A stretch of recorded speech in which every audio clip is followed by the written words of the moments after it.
You ask Tiger to solve. This deals with linear equations with one unknown. The final result is b equals -12.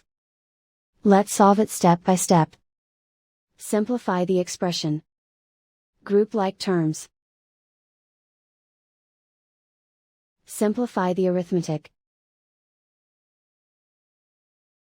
Group all constants on the right side of the equation.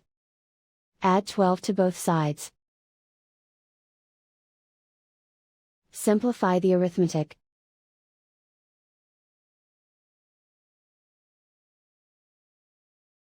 Convert the b into a positive number. Multiply both sides by -1.